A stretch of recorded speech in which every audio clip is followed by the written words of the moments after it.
Quite legendary bread, quite famous. A loaf of bread isn't what you'd expect as a gift, but George Jackson's rēwena is something special.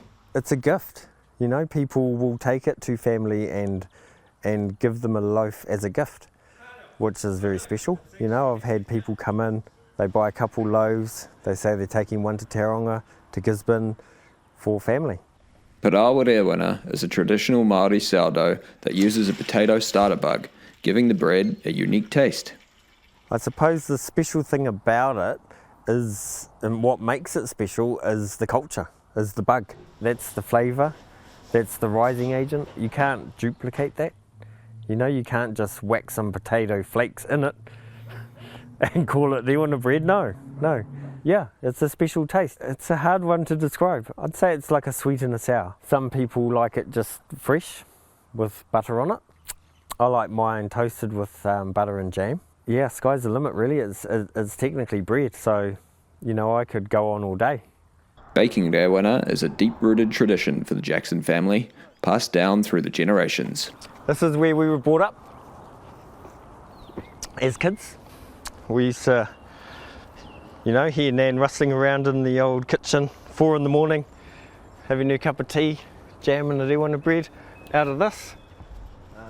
Me and my sister, we're whāngaid out by my parents, who were brought up by my father's mother, which is Nan, Patricia Ruiha Jackson. She was awesome, she's a legend. And she was a big part of the community, especially around Pūtiki. My Nan, Uncle Jimmy, her cousin Auntie Annie, her sister and Uncle Jimmy Bailey. You know, would be asleep, wake up to Nan at 4 a.m, cooking the bread. Once it's baked, she would cool it outside on the step, wrapped in a tea towel,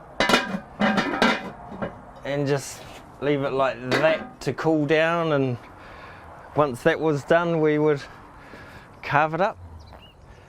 Kind of lucky, really.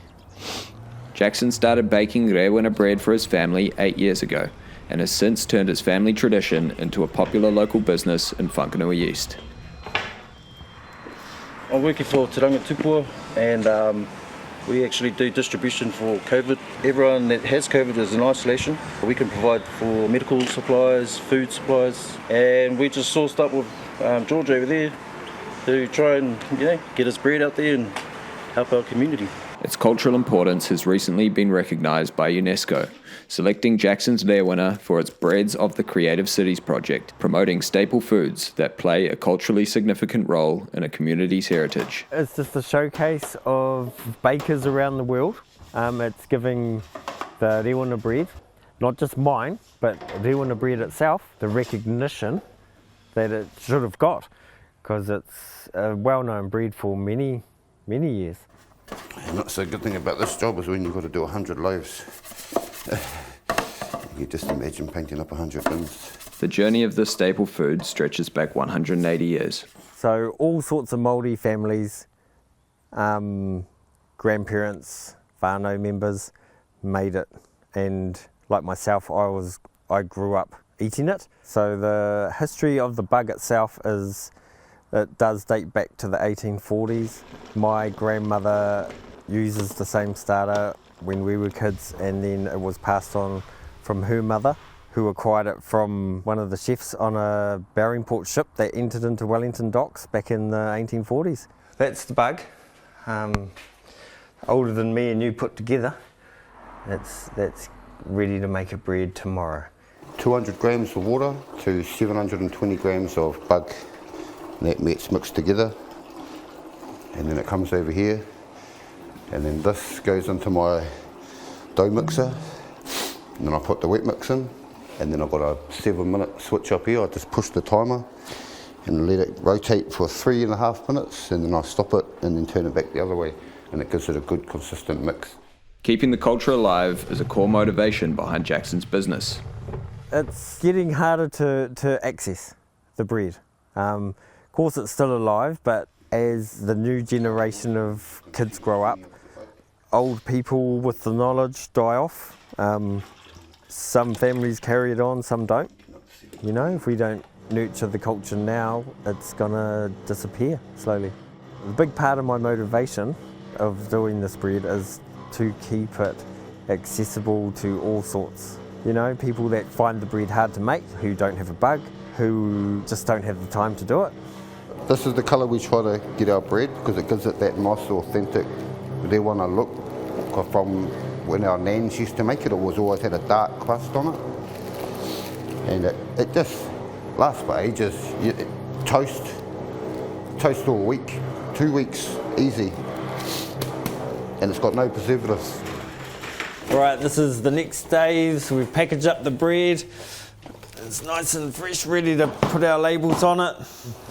Sometime soon we'll have printed bags, which will be fantastic.